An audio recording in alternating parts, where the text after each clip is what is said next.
বিসমিল্লাহির রহমানির রহিম। প্রিয় শিক্ষার্থী, তোমরা সবাই কেমন আছো? আশা করি আল্লাহর রহমতে তোমরা সবাই ভালো আছো, নিরাপদে আছো। আমি বরাবরের মতোই আমি তোমাদের সামনে হাজির হই। আমি মোহাম্মদ আতাউর রহমান, সহকারী শিক্ষক গণিত, Khalisha Begum school and college, Saidpur Nilphamari. আমি আজকে তোমাদের অষ্টম শ্রেণীর দশম অধ্যায়ের একটি পাঠ নিয়ে আলোচনা করব। তোমরা আমার এই ক্লাসটি দেখলে আশা করি এই পাঠ সম্পর্কে তোমাদের অনেকটাই ধারণা লাভ হবে। চলো আমরা এখন তাহলে পাঠে ফিরে যাই। তো প্রিয় শিক্ষার্থীবৃন্দ, তোমরা লক্ষ্য করো, আমি এখানে একটি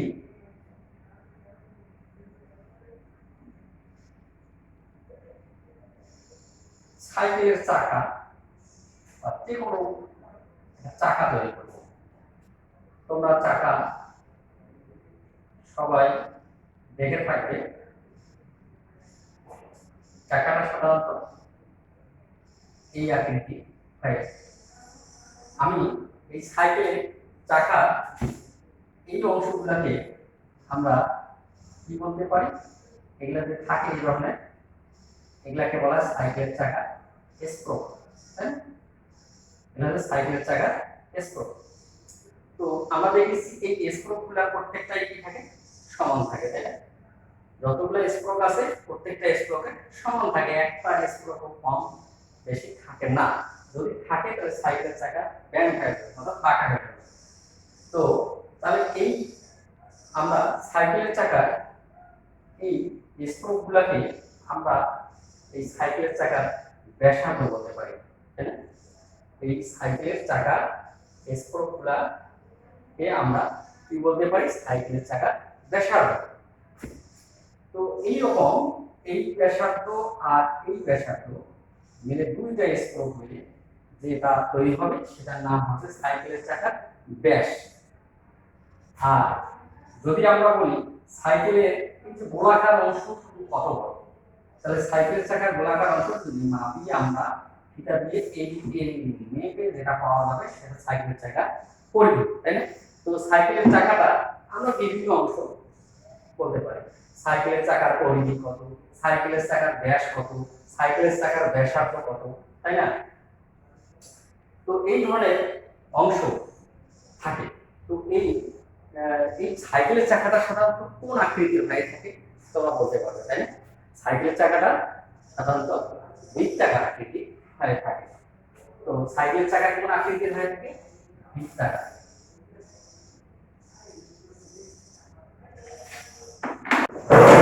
থাকে সাধারণত এই সাইকেলের চাকার কোন আকৃতির হয়ে থাকে, সাধারণত বৃত্তাকার। এই ধরনের অসংখ্য বৃত্তাকার আকৃতির বস্তু আমরা দেখতে পাই, তাই না?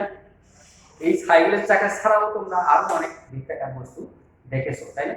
যেমন আমি এই আমরা যে শার্টের মধ্যে বোতাম ব্যবহার করি, এই বোতামটা কোন আকৃতির বলতে পারো? এটাও কিন্তু একটা বৃত্তাকার। আমরা যে টাকার কয়েন 5 টাকা বা 2 টাকা বা 1 টাকার কয়েন ব্যবহার করি, এটাও কিন্তু বৃত্তাকার। আমাদের অসংখ্য বৃত্তাকার বস্তু আছে। আমরা যে মেয়েরা যে চুড়ি পরে, চুড়িটাও দেখতে কিন্তু বৃত্তাকার। তো এই বৃত্তাকার, আজকে আমরা তাহলে বৃত্তাকার নিয়ে আলোচনা করব, বৃত্ত থেকে বৃত্তাকার।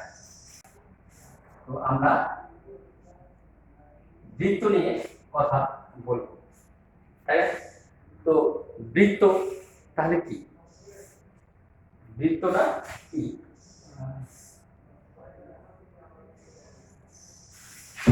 বৃত্তটা হচ্ছে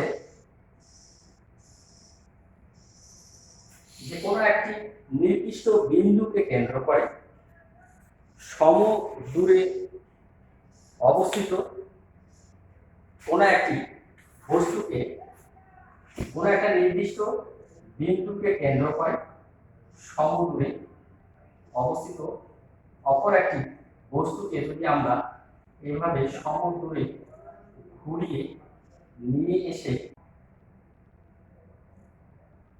তাহলে যে বৃত্তাকার অংশটি তৈরি হবে এই অংশটির নাম হচ্ছে বৃত্ত। আমি আবার বলতেছি, কোন একটা নির্দিষ্ট বিন্দুকে কেন্দ্র করে অপর একটি বিন্দু অপর একটি বস্তুকে আমরা যদি সমকূলে সবসময় সমান দূরে রেখে আমরা এইভাবে বৃত্তাকার পথে এইভাবে আমরা ঘুরিয়ে আবার ওই বিন্দুতে নিয়ে আসি, তাহলে এখানে যে অংশটি তৈরি হবে সেটার নাম হচ্ছে বৃত্ত।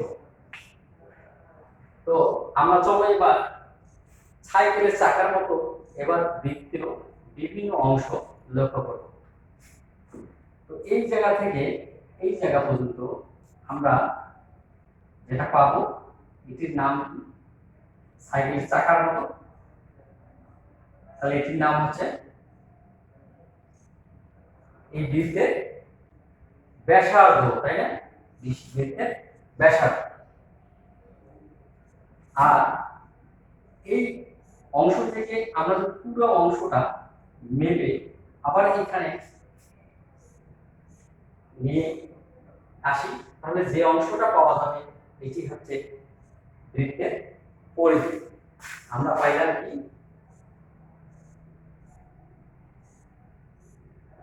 ব্যাসার্ধ পাইলাম, তারপরে পরিধি পেলাম। এবার আমরা যদি করি এইখান থেকে এই পর্যন্ত পুরো অংশটা, এইখান থেকে এই পর্যন্ত পুরো অংশটাকে আমরা কি বলবো, এটা যদি ব্যাসার্ধ হয় তাহলে ব্যাসার্ধের 2 গুণ, পুরো অংশটাকে আমরা কি বলবো, ব্যাস বলবো। তাহলে এটা আমরা একটা কি পেলাম, ব্যাস পেলাম।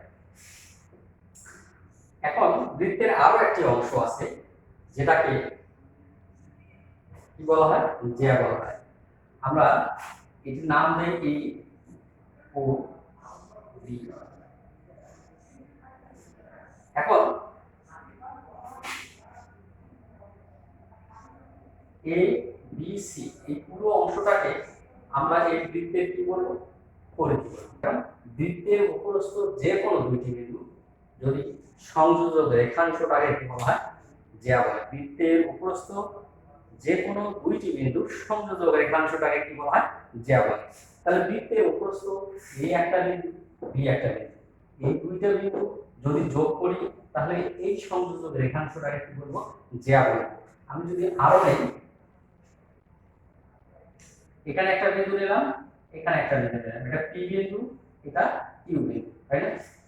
তাহলে এই পি এবং কিউ বিন্দু দুটি সংযোজক রেখাংশ ব্যবহার করব। সংযোজক রেখাংশ এটাকেও কি বলবো, জ্যা বলবো। এক কথা যে কোনো বিন্দু আমরা আবার যদি আরো নেই, আর এস এটাও একটি জ্যা।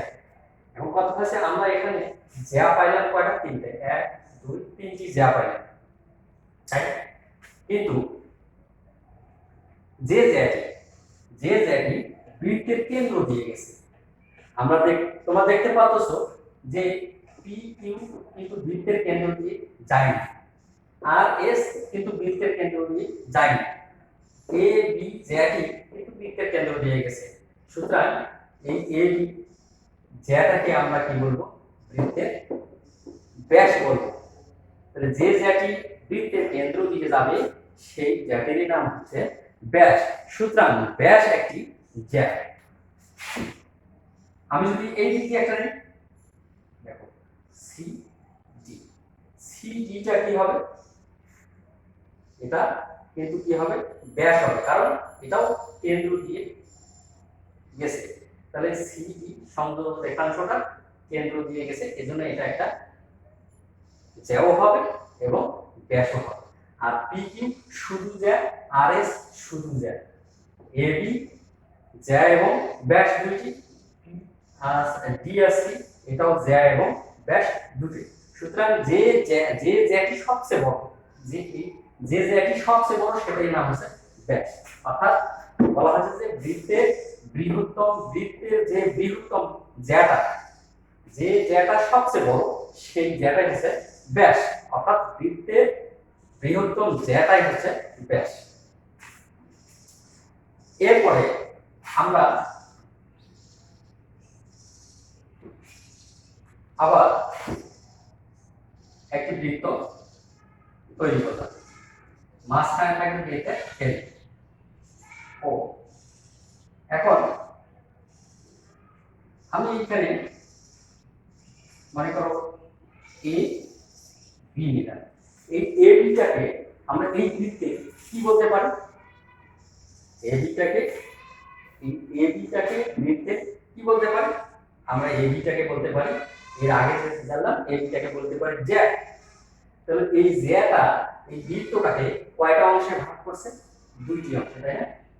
এ বিটা, এ বি উপরে একটা অংশ, নিচে আরেকটি অংশ, অর্থাৎ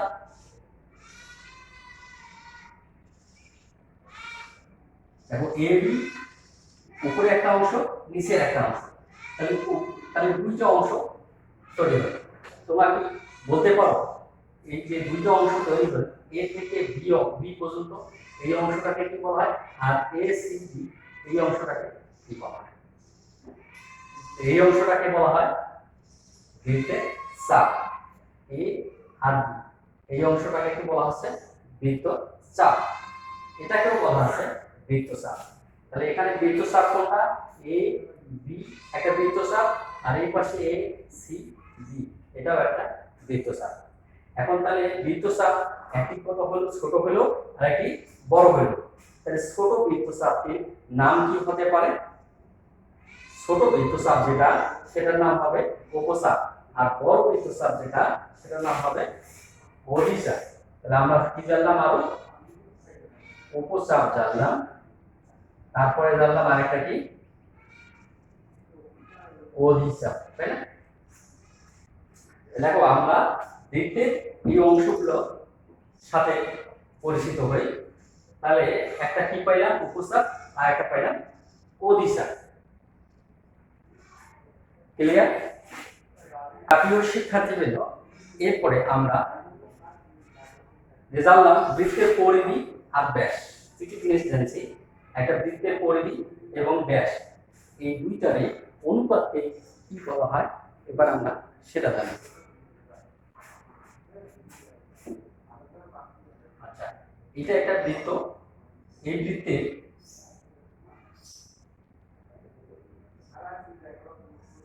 এটার নাম এ, আচ্ছা বি সি দিলাম, এ বি সি এটা একটা বৃত্ত। এখন এই বৃত্তের পরিধি কোনটাকে বলবো?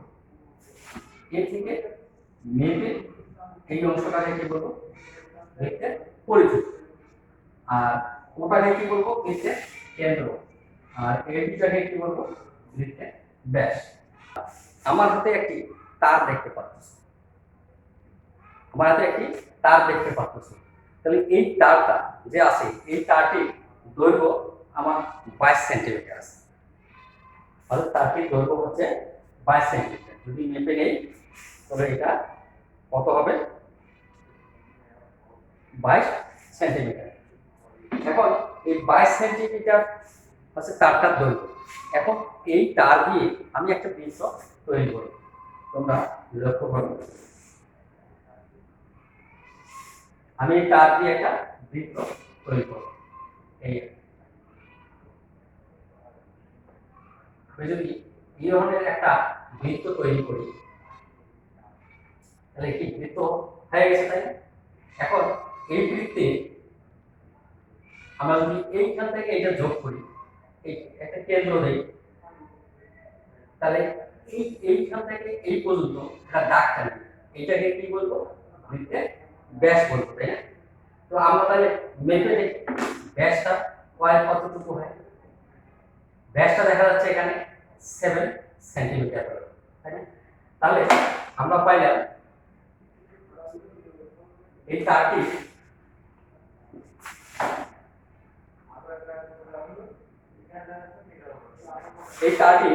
দৈর্ঘ্য পাইলাম কত? অর্থাৎ প্রথম তার প্রথম তারে আমি তিনটা তার নেব। প্রথম তারের দৈর্ঘ্য হচ্ছে 22 সেন্টিমিটার। তাহলে 22 সেন্টিমিটার দিয়ে আমরা বৃত্ত তৈরি করছি। বৃত্ত তৈরি করে আমরা এখানে ব্যাসটা মেপেছি। ব্যাসটা কত পাওয়া গেছে? 7।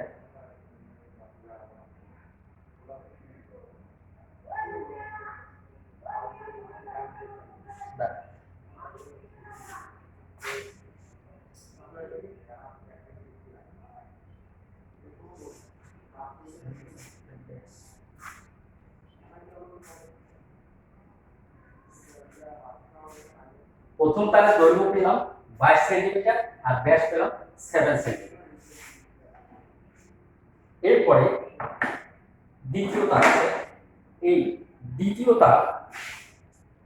তারের দৈর্ঘ্যটা আমরা মেপে নিই। দ্বিতীয় তারের দৈর্ঘ্য আমরা যদি মাপি, এটা মেপে পাওয়া গেল 40 সেন্টিমিটার। এই 40 সেন্টিমিটার দিয়ে আমি একটা বৃত্ত তৈরি করব এইভাবে। তাহলে আমি একটা বৃত্ত তৈরি হয়ে গেছে।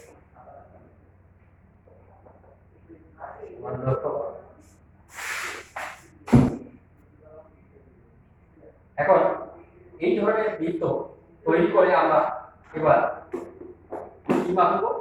ব্যাসটা মাপব। এইভাবে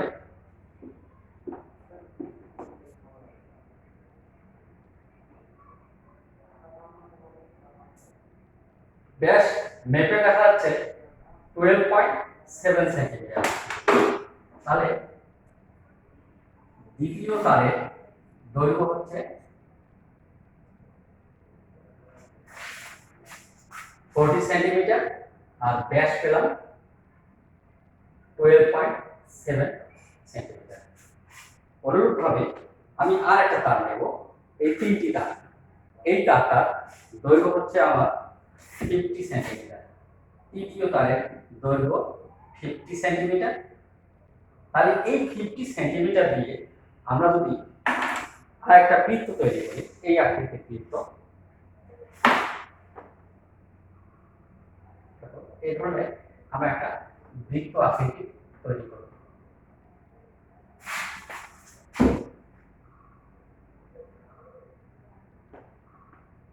তৈরি করে আমরা এই দিকে কেন্দ্র যে ব্যাসটা মাপি, ব্যাসটা পাওয়া যাচ্ছে কত?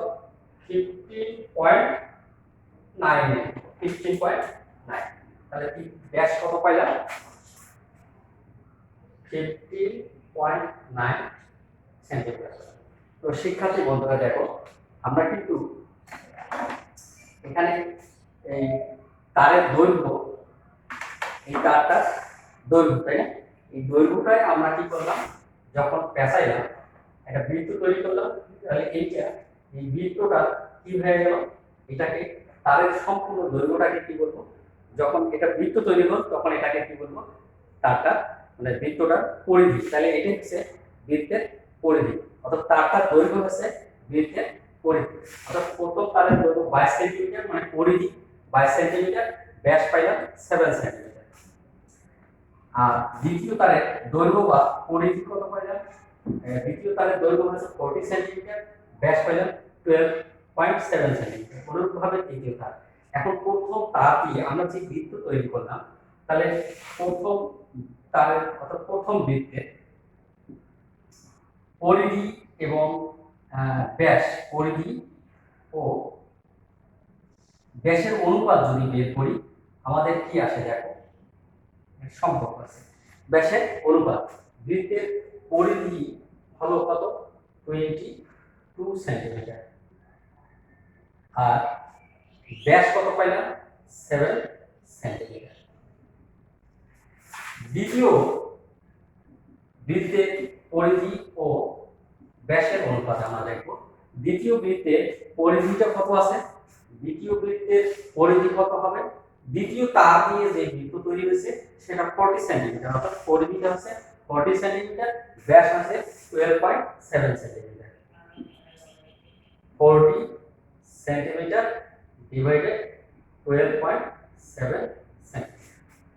এবার তৃতীয় তার, তৃতীয় বৃত্তের তৃতীয় তার দিয়ে যে বৃত্ত তৈরি হচ্ছে সেটা তৃতীয় বৃত্তের পরিধি ও ব্যাসের অনুপাত আমরা বের করব। তাহলে কত হচ্ছে,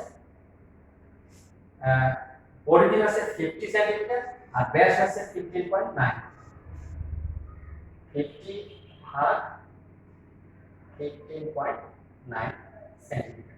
আমরা এটা যদি অনুপাত আকারে বা ভাগ করি তাহলে কত আসে, 22 ভাগ 7।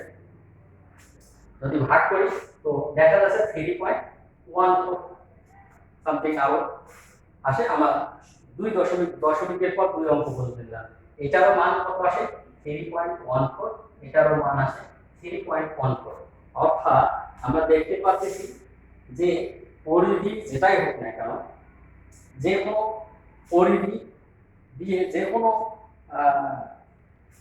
পরিধি দিয়ে যদি আমরা একটা বৃত্ত তৈরি করি,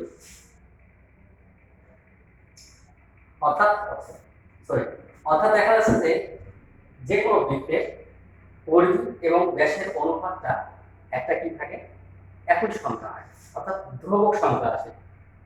যে কোনো বৃত্তের পরিধি এবং ব্যাসের অনুপাত কত হয়েছিল 3.14। আমরা এই দ্বিতীয় বৃত্তের পরিধিও দেখা যাচ্ছে 3. অনুপাত হলো 3.14।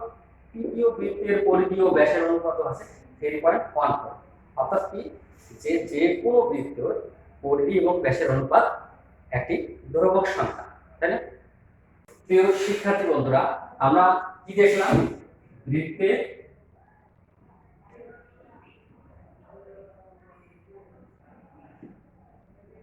পরিধিকে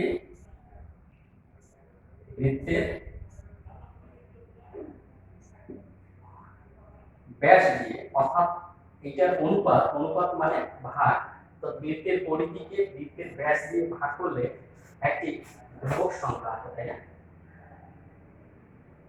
সেই ধ্রুবক সংখ্যার মান আছে 3.14। এই ধ্রুবক সংখ্যাটাকে পাই দিয়ে প্রকাশ করা হয়।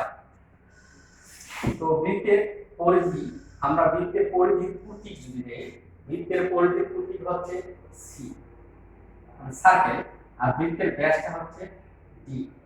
আর বৃত্তের ধ্রুবকটাকে সাধারণত এই বৃত্তের পরিধি ও বৃত্তের ব্যাসের অনুপাত যে প্রতীকটা আসে সেটাকে সাধারণত পাই দিয়ে প্রকাশ করা হয়।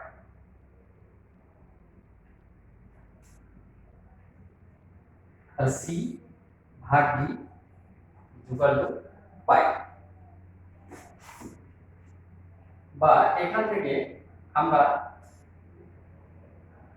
সি সমান লিখতে পারি পাই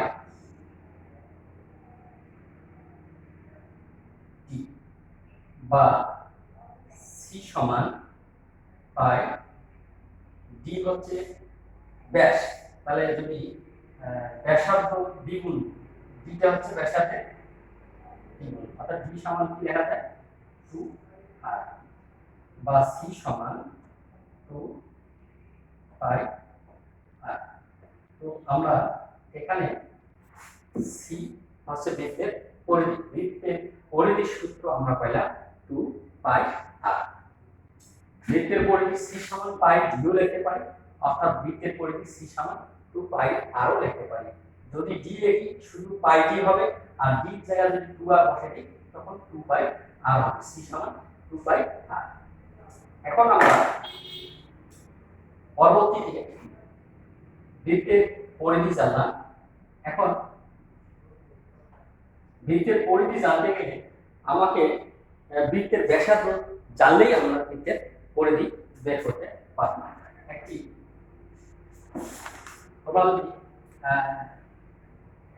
সমস্যা, গাণিতিক সমস্যা দেখো, যদি 10 সেন্টিমিটার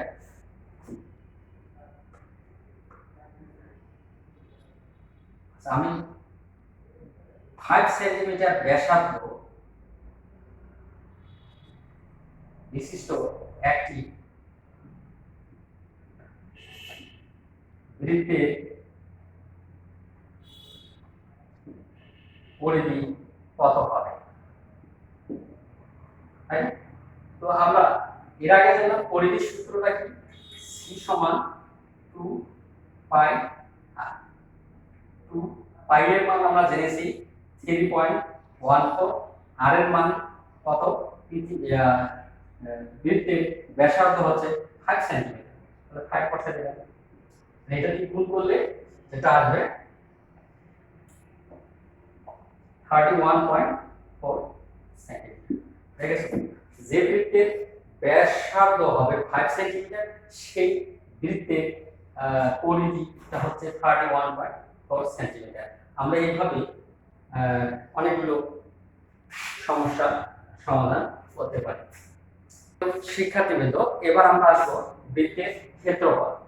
বৃত্তের এটা যদি একটি বৃত্ত হয়, এই বৃত্তের ব্যাসার্ধ যদি r হয়, তাহলে এর ক্ষেত্রফলের সূত্র আসে বৃত্তের ক্ষেত্রফল a সমান পাই আর স্কয়ার। বৃত্তের ক্ষেত্রফল a সমান পাই আর স্কয়ার। এখন r এর মান যদি আমার জানা থাকে তাহলে বৃত্তের ক্ষেত্রফল বের করব। r এর মান যদি আমি 5 সেন্টিমিটার নেই, লক্ষ্য করো, তাহলে বৃত্তের ক্ষেত্রফলটা কত হবে? তো এর পাই এর মান আমরা জানি 3.14, আর এর মান কত হলো 5, তার উপর স্কয়ার, তাহলে 3.14 into 25, 3.14 into 25, 78.5, 78.5। যেহেতু আর এর কি আছে, স্কয়ার আছে, তাহলে এটা কি হবে সেন্টিমিটার স্কয়ার। তাহলে বৃত্তের ক্ষেত্রফল আমরা পাইলাম। প্রিয় শিক্ষার্থীবৃন্দ, এবার বাড়ির কাজ হিসাবে এই কাজটি তোমরা লিখে নাও। এখানে একটি বৃত্ত আছে যার ব্যাসার্ধ 4 সেন্টিমিটার। এখন এখান থেকে তোমরা ক নম্বর প্রশ্নের উত্তর করবে বৃত্তের পরিধি কত। এই বৃত্তের পরিধি কত। খ নম্বর প্রশ্নে আছে বৃত্তের ক্ষেত্রফল নির্ণয় করো। এই বৃত্তের ক্ষেত্রফল নির্ণয় করতে হবে। ক নম্বর প্রশ্ন, উক্ত বৃত্তের কয়েকটি জ্যা অঙ্কন করতে হবে। এই বৃত্তের মধ্যে কয়েকটি জ্যা অঙ্কন করবে। যে জ্যা অঙ্কন করে দেখাও যে বৃত্তের বৃহত্তম জ্যাটি ব্যাস, সবচেয়ে বড় যে জ্যাটি সেটাই হচ্ছে ব্যাস। তো এই কাজটি তোমরা করবে। কোনো সমস্যা হলে আমাকে কমেন্ট বক্সে জানাবে। আর আমি আমার আগামী ক্লাস দেখার আমন্ত্রণ রইল। বিদায় বেলায় আবার তোমাদের সুস্বাস্থ্য কামনা করছি। আল্লাহ হাফেজ।